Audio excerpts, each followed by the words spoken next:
So, Apple, you just released a new case for this, right? Well, yes, good morning! And also, there's USB-C in these AirPods Pro now as well. Got it. Okay, so it's just the same pair of AirPods Pro with the new charge port. Yes, exactly right. But these new AirPods Pro also now support lossless audio, as well as they have a new IP54 rating. Lossless wouldn't be in the case. So wait a minute. Is this a new pair of individual pods? These are AirPods Pro 2nd generation. Okay, so 2nd generation came out last year. So the pods are the same as before, it's just a new charging case. Yes, it's a new charging case, and the pods now support lossless audio. Tim, you're not making any sense. Okay, are they a 2nd generation AirPods Pro? Like they're the same pods as last year? Or are they a new generation? Is this like 3rd generation AirPods Pro with the new case? Or these are AirPods Pro 2nd generation with a new case.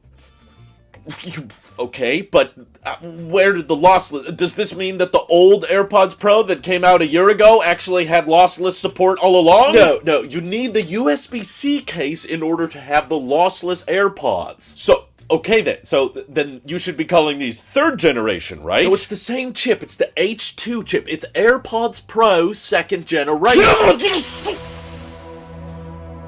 So this is not being talked about enough. Of course, we're all distracted by USB-C on the iPhone and all the new colors and all that. I get it, but Apple didn't want to talk much about this during the presentation. But if you go to Apple's actual newsroom post, they dropped, in my opinion, far more interesting updates and changes that are very confusing, and the wording is very, very off-putting, and there's still people arguing about how this actually works online. I'm still not entirely confident with it, but apparently, even though Apple did not necessarily release a 3rd generation pair of AirPods Pro, in the newsroom post they say these new AirPods Pro that come with the USB-C charging case now support lossless audio when paired with Apple Vision Pro. So like many of you, when I first read that, I was like, what the heck does that even... Why? So I had to do some digging on this, but apparently, according to Apple in their newsroom post, the only way to get lossless audio to work on these new AirPods Pro that they still consider 2nd generation...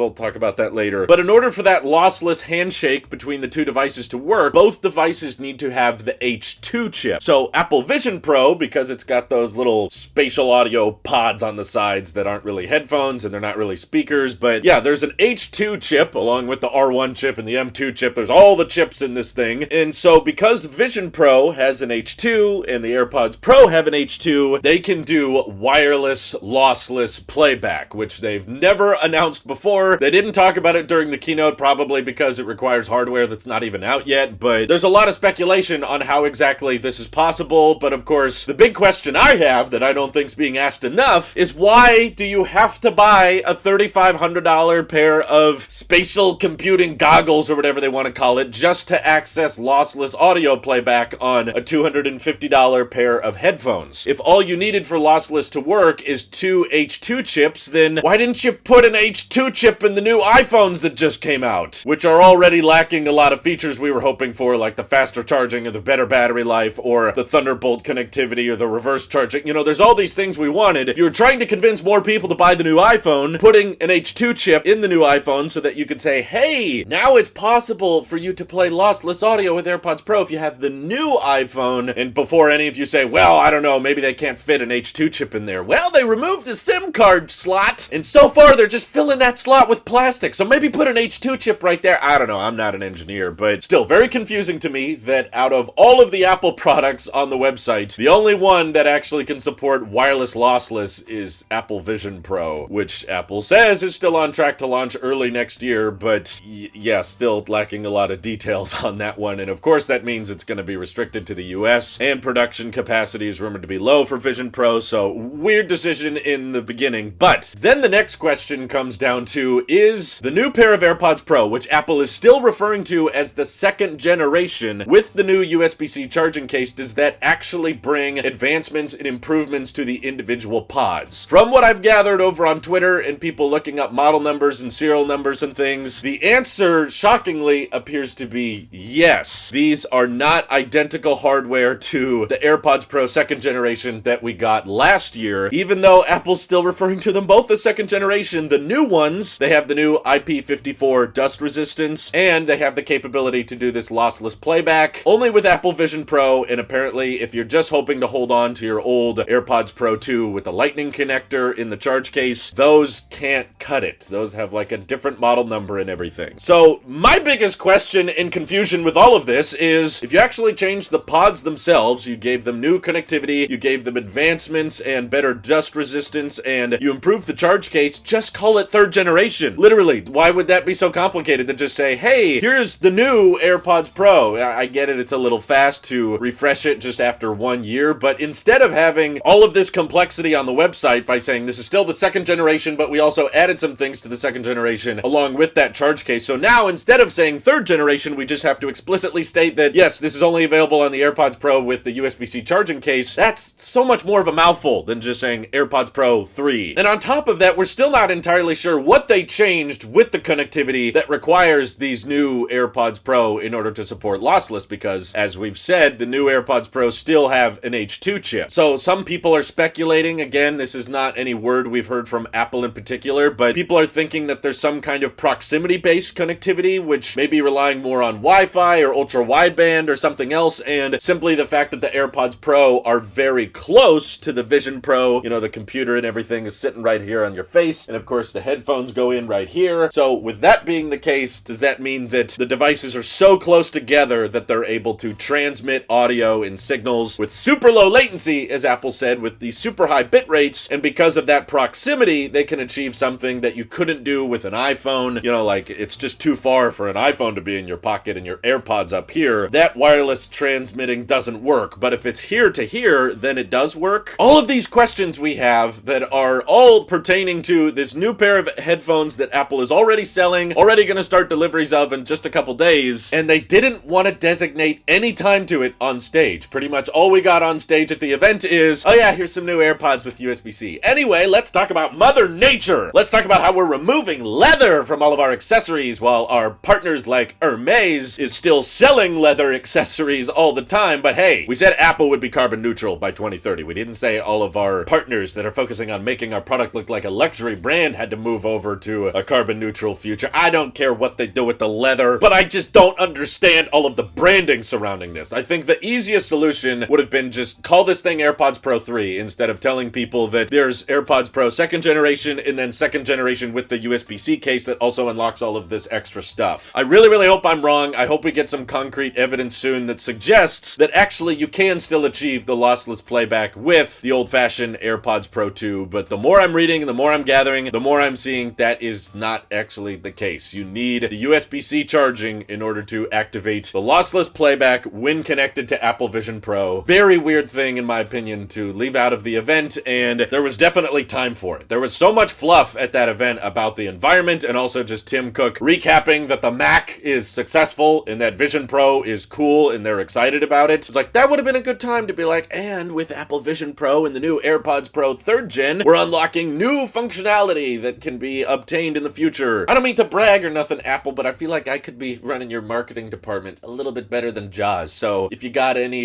job openings down in Cupertino, let me know. What do you guys think of the idea of having a separate version of AirPods Pro 2? I guess we could call it AirPods Pro 2.5. All that good stuff. Let me know your thoughts down in the comments below. And thank you to everybody supporting this channel directly. Seriously, helps us out a ton, as does just watching these videos. So thanks again. This is your Apple Sheep here, and I will see you all in the next one.